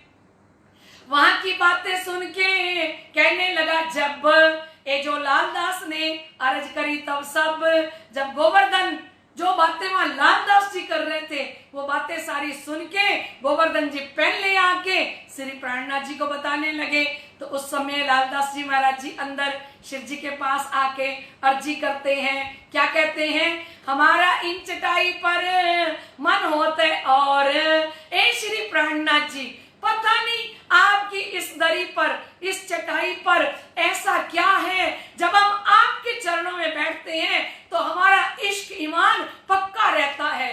जब हम आपके चरणों में बैठते हैं, इस चटाई पे बैठते हैं, तो हमें लगता है हम तो निजानंद संप्रदाय के ऊपर टूक टूक हो जाएं, हम तो प्राणनाथ जी के लिए कुर्बान हो जाएं। वहां से ती उठ जाते हैं, तब चैन ना रहे में ठोर। लेकिन इस चटाई से जब हम उठ के चले जाते हैं तो हमारा विचलित हो जाते हैं, फिर इश्क ईमान नहीं रहता हमारे अंदर। तब भाई गोवर्धन को रीस चढ़ी बनाए, तो गोवर्धन भाई को बड़ा गुस्सा आया। ये सब मोको कया तुम जानत नहीं ताए। और गोवर्धन भाई कहने लगे, ए शिव जी साहेब जी, ये जितना कुछ लालदास जी कह रहे हैं ना, ये सारा मेरे पर ताना कस रहे हैं, आप इनको जानते नहीं हो लालदास जी को। अब ये जितना कुछ बोल रहे हैं मेरे लिए बोल रहे हैं। दो बाता श्री राज देख के दिल में किया विचार, इनों की अकल ऊपर मोए कैसा एतबार। शिवजी साहिब जी ने दोनों की बातें सुनी और विचार किया कि इतने बड़े औरंगजेब बादशाह के साथ हम मोर्चा लगाने जा रहे हैं, धर्म युद्ध शुरू करने जा रहे हैं, और इनकी अकल के ऊपर मैं क्या विचार करूं, क्या एतबार करूं। इन समय श्री राज को नूर चढ़ियो, नूर जोश चढ़ियो जोर। इस समय स्वामी श्री प्राणनाथ जी को इतना नूर चेहरे पे आ गया, इतना जोश आ गया। आए जबराइल ने जोरा किया, असराफिल किया शोर। जब जबराइल और असराफिल दोनों अंदर आ जाते हैं तो चेहरा चमकने लगता है बिजली की तरह। जोश के अंदर श्री प्राणनाथ जी जब आए, अंदर दोनों जबराइल और असराफिल ने जब शोर मचाया तो शिव जी के मुखमंडल के अंदर कहते जैसे बिजलियां चमकने लगती हैं। मुंह आगे बिजलियों के चमकत लहरा लई, और मुखारबिंद के ऊपर जैसे बिजलियां चमक रही हैं, ऐसा शिव जी के मुखारबिंद से नूर निकल रहा है, तेज निकल रहा है। तब श्री राज के मुख से एक बात पुकार कही और शिव जी साहिब जी के मुखारबिंद से ये बातें लिखी। कारखाना कागल का ए सौंप्या लाल दास। श्री प्राणनाथ जी ने जोश में सब कुछ सबको बांट दिया, लेकिन सुंदर सा जी जो कुछ बांटा ना वो सच में उनके पास वो वस्तुएं आएंगी जो शिव जी ने जोश में आके बांटी हैं। आप देखिए, कहते लालदास जी को धर्म ग्रंथ का सारा साहित्य मैं आपको सौंपता हूँ। शिव जी साहिब जी ने कहा कि धर्म ग्रंथ का सारा साहित्य मैं आपको सौंपता हूँ। और भीमबाई और मुकुंदास जी से कहा आप जागनी के कार्य के लिए उदयपुर में जाओ, और गोवर्धन भट्ट जी से कहा आप सूरत जाकर अपना जागनी का कार्य फैलाइए, ये मेरा आदेश है और मैं अनूप शहर जा रहा हूँ, इस समय कुछ भी नहीं करना। शिव जी ने जोश में शेख बदल को हुक्म की शक्ति दी, श्री लालदास जी को धर्म ग्रंथ के ज्ञान की शक्ति दी, और मुकुंद दास जी को तारतम वाणी के भेद खोलने की शक्ति दी। बोलिए श्री प्राणनाथ प्यारे की जय। हम नवरंग स्वामी जी की भी तक सुन चुकी है ना सुंदर साहिब जी, तो शिव जी साहिब जी ने उनको तारतम वाणी के भेद खोलने की शक्ति दी, इसलिए इतनी तारतम वाणी नवरंग स्वामी जी को उतरी। भीम भाई को जागृत बुद्धि की शक्ति दी, और गोवर्धन भाई को सूरत जाने का आदेश मिला, और मुकुंद दास जी को और भीम भाई को उदयपुर जाने का आदेश मिला, और शिव जी साहिब जी स्वयं अनूप शहर जाने का निर्णय लेते हैं। अब तो सारी उलझन समाप्त हो गई, क्योंकि जागनी का कोई काम रह ही नहीं गया, स्थगित कर दिया गया। प्रातः काल होते ही श्री प्राणनाथ जी अनूप शहर की तरफ जाते हैं, चल पड़े। और महीना था आषाढ़, पोठी ऊपर बैठ के पहुंचे अनूप शहर तत्खिन। उस समय आषाढ़ का महीना चल रहा था, लगातार मूसलाधार वर्षा हो रही है सुंदर साहिब जी, किंतु शिवजी साहिब जी ऊंट गाड़ी पर बैठकर अनूप शहर की तरफ जा रहे हैं। मार्ग में चलते दई मानिक औखद, पेट छुट्टा था जाए के कछु न रही हद। रास्ते में चलते समय शिव जी का स्वास्थ्य खराब हो गया और उन्हें सीमा से अधिक पेट में दर्द होने लगा, पाचन तंत्र खराब हो गया, और इस रोग के उपचार के लिए मानिक भाई ने उनको दवाई दी है। और इस समय शिव जी का स्वास्थ्य बहुत ही खराब हो जाता है ना। और लालबाई तो रोने लगी। इन समय शरीर को बड़ी भई कसोट, डर के लालबाई रोई ले धनी की ओट। लालबाई धनी जी के आगे प्रार्थना करने लगी कि धाम के धनी कृपा करो। तब आप दिलासा करी जिनको डरो तुम, फिर ना मेरी सूरत तब तुम्हें खबर करूं हुक्म। शिवजी साहिब जी ने लालबाई से कहा डरो मत लालबाई, जब मैं परम धाम जाने का वक्त आएगा ना मेरा तो मैं आपको बता दूंगा। उस वक्त जबराइले बड़ा जो किया जोर, उतरे कलाम का दर से करो खेल में शोर। उस समय शिवजी साहिब जी के अंदर जबराइल का जोश आ गया, असराफिल की बुद्धि आ गई, और जोश के द्वारा शिवजी साहिब जी को 30 सनंदे उतरती हैं। तौरेत किताब में उतरी सनंदे 30, कलश किताब है ना जो, वो 30 सनद के रूप में आती है, सब खबर कुरान की, हक के करी बख्शीश। तो कहते हैं श्री राजी महाराज ने 30 सनदें दी और 12 प्रकरण कलश के भी आमंत्रित होते हैं। लाडले सुंदर साथ जी सनद लिख तैयार करी, विचार के देखे सुकन, ए बानी सुन के पीछे न हटे मोमिन। और सनद ग्रंथ जब तैयार हो गया तो सिरजीत साहिब जी ने जब उसको पढ़ा तो सिरजीत साहिब जी ने कहा जो मोमिन होगा वो इस वाणी को पढ़ के पीछे नहीं हटेगा। इन मजल ऐसा हुआ सब कारज भय सिद्ध, अपने निज वतन की आई जागृत बुद्ध। इस समय ऐसे लगा कि धाम के धनी ने हमारी जागनी करने के लिए, शाह कुमार को जगाने के लिए सारे कार्य सिद्ध कर दिए हैं। आपे बानी सुन के कोई ना फिरे ईमान, जब पहुंचे शाह कुमार को टूक टूक होवे सुल्तान। अब ये वाणी सुनने के बाद शाह कुमार टूक टूक होएगा। यहाँ से ती आए के साथ को दिया दीदार, तुमको सैया हुक्म जो भेजा परवरदिगार। अनूप शहर से चल के सिरजीत साहिब जी वापस आते हैं दिल्ली में और आके सुंदर साथ से मिलते हैं। हुआ हुक्म हक्का शेख बदल ऊपर, जाओ तुम सुल्तान पे देओ खुश खबर। शेख बदल को हुक्म दिया कि ए शेख बदल जाओ औरंगजेब बादशाह सुल्तान के पास और जाके उनको आखिरी इमाम मेहंदी दुनिया के अंदर प्रकट हो गए हैं, क़यामत का समय आ गए हैं, जाओ खबर दो। शेख बदल विदा हुए चले तरफ सुल्तान, सरंदे सिर पर बांध ले दिल में ले ईमान। सरंद ग्रंथ को शेख बदल जी ने अपने सिर के ऊपर बांध लिया और बांध के मस्जिद की तरफ चले जाते हैं। और मस्जिद में उस दिन जुम्मे का दिन था और रोजा के 15 दिन निकल गए थे, ईदगाह चला गया, मैं पैगाम पहुंचाऊं आज। और उस समय में वो पैगाम पहुंचाने के लिए गए, वो दिन शुक्रवार का दिन था। कहते शेख बदल जी दिल्ली महानगर में शुक्रवार के दिन उस समय पहुंचे जब नमाज का समय चल रहा है ना। और कोई कहे हिंदवी में ने लिखे एक कलाम, बातें तो बरहक है पर हमें रवा नहीं इस ठाम। और शेख बदल जोर जोर से सनद ग्रंथ को गाने लगे और लोगों ने, मुसलमानों ने कहा ये हिंदी में है, हम हिंदी के अंदर कोई वाणी सुन नहीं सकते। और फिर क्यों कुफर बोला तो एक मोहम्मद अलैहिस्सलाम, एते पैगंबर वे तिनकाऊ का नहीं नाम।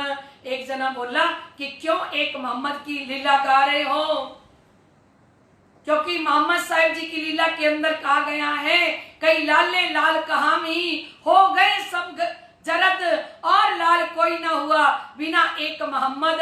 मोहम्मद की सिफत के अंदर बिना एक मोहम्मद की जो सनंद है उसके अंदर कहा कि कई लाले लाल कहामी, इस दुनिया के अंदर कई लाले जो अपने आप को लाल कहलाने वाले हो गए सब जरद, सारे पीले पड़ गए और लाल कोई ना हुआ बिना एक मोहम्मद। आखिरी मोहम्मद स्वामी श्री प्राणनाथ जी की महिमा गा रहे थे। तो एक ने कहा कि इतने पैगंबर हैं तिनकाऊ का नहीं नाम, इतने सारे पैगंबर हो गए, आप किसी का नाम नहीं ले रहे हो और बिना एक मोहम्मद की रट लगा रखी है। दिन 2-4 में अनूप शहर से आई श्री राज, बुलाया शेख बदल को, पूछा पैगाम का काज। 2-4 दिन बाद सिरजीत साहिब जी अनूप शहर से आ गए और शेख बदल से आके पूछा। तब शेख बदल ने अपना संपूर्ण वृतांत कह सुनाया कि हे धामधनी, मैंने सनंद की वाणी को गा गा कर सुनाया, किंतु शरीयत के बंधनों में फंसे हुए जो मुसलमान हैं वो अल्लाह ताला को उन्होंने पीठ दे रखी है। और फिर एक उनको मिलता है तब फिर आज मिलाऊं कल मिलाऊं यो फिरते भये, मांस दोए कबू कछु कबू कहूं जवाब देते सोए। और कहे पहले तो इन वेश में मिलत नहीं सुल्तान, वेश तुम्हारा बदलो तो सुल्तान सुनाऊं कान। कहते शेख सलेमान कहता है इस वेश में आपको सुल्तान मिल नहीं सकता। और कभी आज मिलाऊंगा कल मिलाऊंगा, फिर कहते हिंदू वेश में तो वो मिल नहीं सकता, है ना। और लाल दरवाजे छोड़ के आए सराय रोहिला खान, एक कलाम फारसी में करे तब होए पहचान। और फिर सिरजीत साहिब जी लाल दरवाजा छोड़ के सराय रोहिला खान में आ गए और जो हिंदी में 22 प्रश्न लिखे थे उनको फिर फारसी में तैयार करते हैं। फिर तब एक मुल्ला फारसी का हुक्म हुआ दयाराम, बुलाए ले आओ तिनको लिखे फारसी में कलाम। सिरजीत साहिब जी ने दयाराम को कहा कि आप एक मुल्ला जो फारसी जानता हो उसको लेके आओ और हमें ये फारसी में पत्र जो हमारा हिंदी का है उसको फारसी में उतार के दे।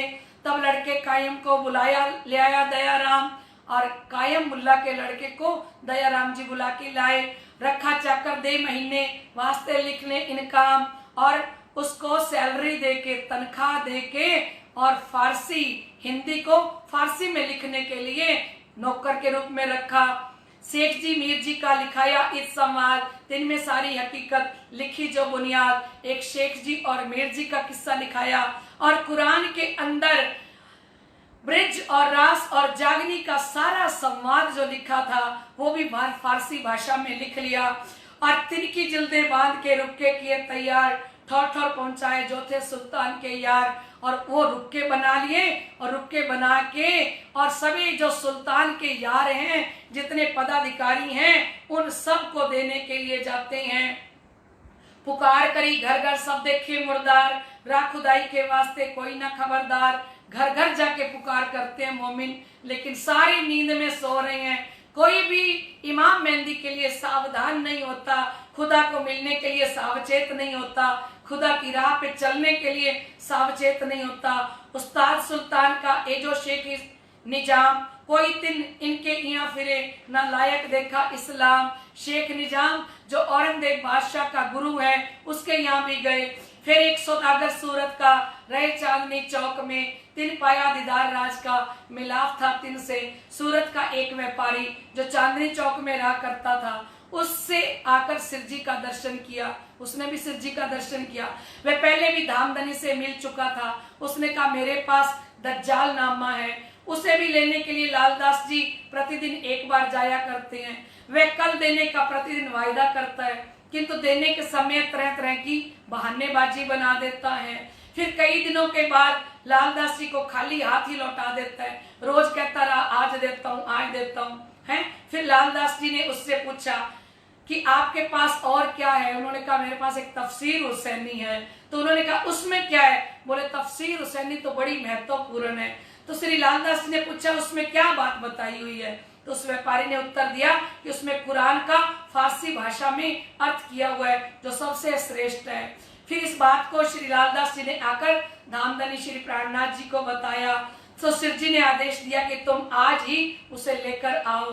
फिर लालदास जी उसके घर गए लेने के लिए। उसने कहा कि तफसीर हुसैनी नहीं है। जब 4 दिन लगातार जाने पर मैं बहाने बनाता रहा, तो लालदास जी ने आकर सिरजी साहिब जी से कहा कि धामधनी में देना ही नहीं चाहता, उसके तो विचार ही झूठे लगते हैं। उस वक्त में हाजिर बैठा था दयाराम, तिने अर्ज करी मुझे कहो एक काम। वहां पे हाजिर हजूर बैठे थे दयाराम जी। दयाराम जी ने कहा ये काम तो सिरजी साहिब जी, ये सेवा आप मुझे दो, मैं ला के देता हूँ। तब श्री राज हुक्म किया तुम ले आओ हुसैनी तफसीर, बड़ी चाह है हमको पहुंचे मजर। सिरजी साहिब जी ने कहा दयाराम भाई जाओ आप तफसीर हुसैनी लेके आओ। मेरी बड़ी चाहत है कि मैं तफसीर हुसैनी को पढ़ूं और उसके अंदर क्या लिखा हुआ है और वो पत्र हम लिखे फिर औरंगजेब बादशाह को।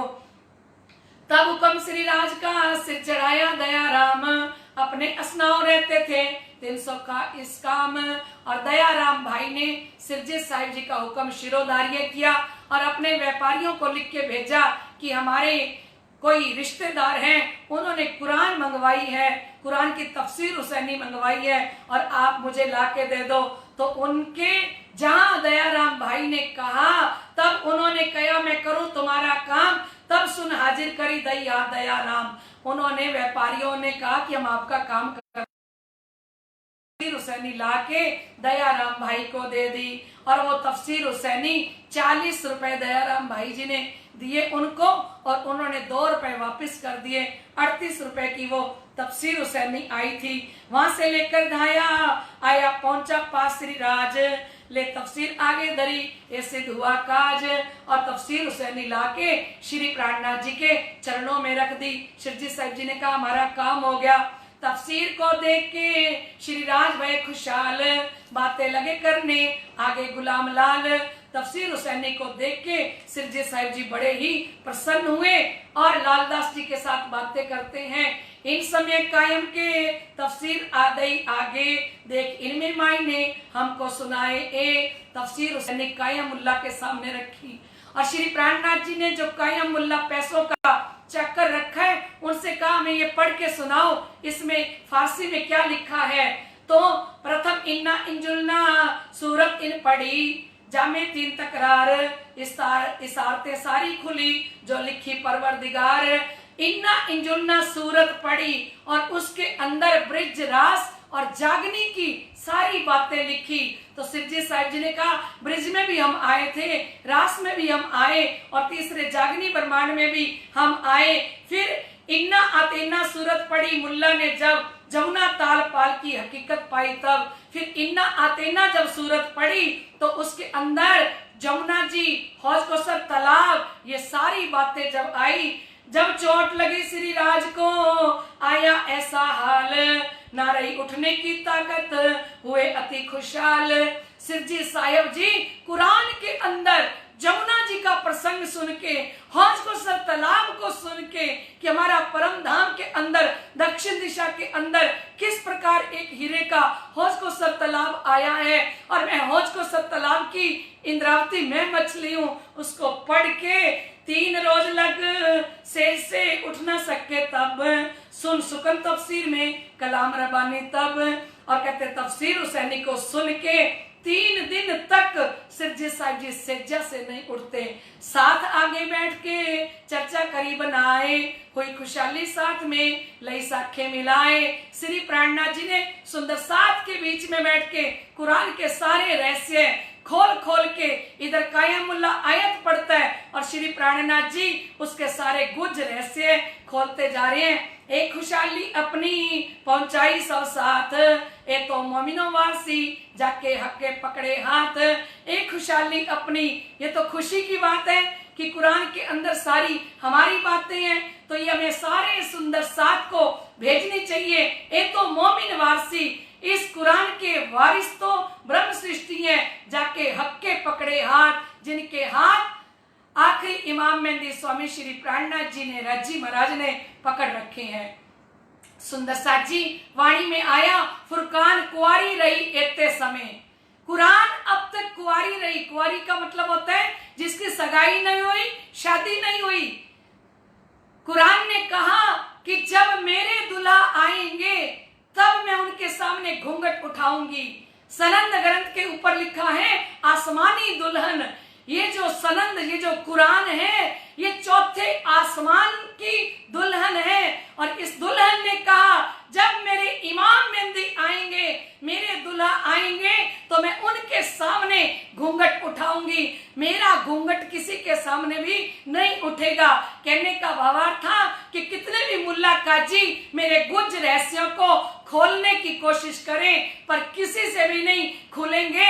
आखिरी इमाम मेहंदी स्वामी श्री प्राणनाथ जी जब इस संसार के अंदर आएंगे, मैं कुरान जो आसमानी दुल्हन हूं, मैं इमाम की दुल्हन हूं, मैं इमाम मेहंदी के सामने अपना घूंघट उठाऊंगी।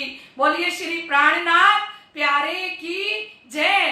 तो ये जो मायने मुसाफ के, सिरजी ने वाणी में कहा, ये जो मायने मुसाफ के सो मेहंदी बिना ना होए, सो साहिब ने ऐसा लिखा और क्यों कर सके कोई। ये जो कुरान के गुज रहस्य हैं वो आखिरी इमाम मेहंदी के बिना कोई भी खोल नहीं सकता। आज उस आसमानी दुल्हन ने अपना घूंघट उठाया और सिरजी साहिब जी जैसे एक आयत कायम मुल्ला से सुनते हैं, उसके सारे गुज रहस्य खोलते जा रहे हैं। बोलिए श्री प्राणनाथ प्यारे की जय, जय। लाडले सुंदर साथ जी, समय हो चुका है। आइए हम समझ सुंदर साथ चौपाई दोहराते हैं। पाती लिखी उदयपुर और 7 सवन, तुम ठोर ठोर पहुंचाइयो जो कोई संयन। और सिरजी साहिब जी ने ये पत्र सबको लिखे, सुनियो भीम मुकुंद उद्धव केशव श्याम, हम पाती पढ़ी मोहम्मद की सब पाई हकीकत धाम। अपने घर की इशारतें और न समझे कोई, और कोई तो समझे जो कोई दूसरा होए। सिरजी साहिब जी ने इसी कुरान के सारी पत्र बना के भीम को, मुकुंद जी को, उद्धव दास जी को, केशव दास जी को लिखे भी ए मोहम्मद की पाती हमने पढ़ी है और अपने घर की इशारतें और न समझे कोई।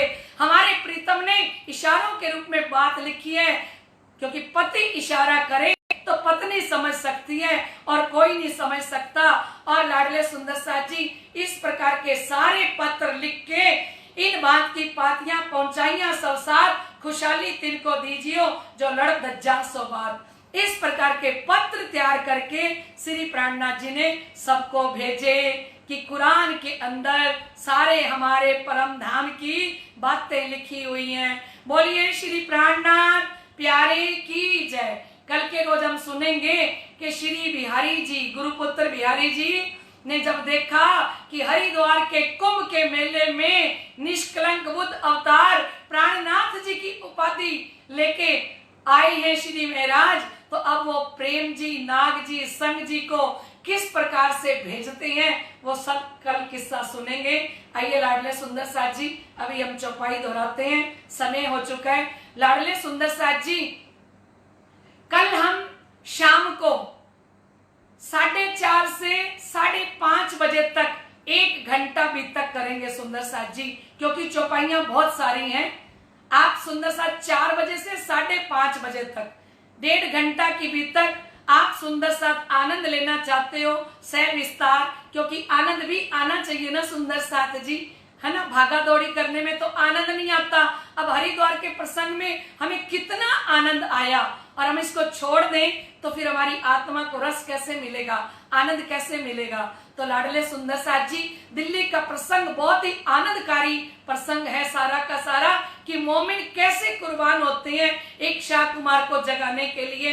किस प्रकार प्राणनाथ जी पत्र लिखते हैं, 2 पत्रियां लिखते हैं। तो लाडले सुंदर साथ जी, कल हम 4 से लेके 5:30 बजे तक 1.5 घंटा आपसे समय चाहूंगी। आप समस्त सुंदर साथ के श्री चरणों में मेरी प्रार्थना है कि समस्त सुंदर साथ 4 बजे लाइव हो जाना, मतलब 4 बजे ऑन लाइव, ठीक है। 4 बजे मैं लाइव हो जाऊंगी सुंदर साथ जी, और समस्त सुंदर साथ को कल दिल्ली का प्रसंग सह विस्तार सुनाएंगे, जिसमें बहुत आनंद है सुंदर साथ जी, आपको भी बहुत जोश आएगा, बहुत आनंद आएगा। तो आइए लाडले सुंदर साथ जी, अभी हम चौपाई दोहराते हैं। बोलिए श्री प्राणनाथ प्यारे की जय। जो लड़त दज्जाल सो बात, इन भांत की पातियां पहुंचाइया सब साथ, खुशहाली तिनको दीजियो जो लड़त दज्जाल सो बात, जो लड़त दज्जाल सो बात। बोलिए श्री प्राणनाथ प्यारे की जय, धाम के धनी की जय। लाडले सुंदर साथ जी, अब हमारी सवाल जवाब प्रतियोगिता, 2 प्रश्न हैं छोटे छोटे। आप बहुत आनंद के साथ प्रश्नों के उत्तर दे रहे हैं और बहुत दिल से सवाल जवाब प्रतियोगिता में भाग ले रहे हैं। तो चलिए सुंदर साथ जी, आज का पहला प्रश्न है, श्री हरिदास जी ने श्री देवचंद्र जी को मंत्र देने से पहले कैसा वेश धारण करने के लिए कहा? श्री हरिदास जी ने श्री देवचंद्र जी को मंत्र देने से पहले कैसा वेश धारण करने के लिए कहा? ये है आपका पहला प्रश्न। और दूसरा प्रश्न है सुंदर साथ जी, श्री हरिदास जी ने श्री देवचंद्र जी को कौन सा मंत्र दिया? श्री हरिदास जी ने श्री देवचंद्र जी को कौन सा मंत्र दिया? ये थे आपके आज के दोनों प्रश्न। और कल के प्रश्न का उत्तर था सुंदर साथ जी, गर्गाचार्य और सखी भाव भजिए भरतार।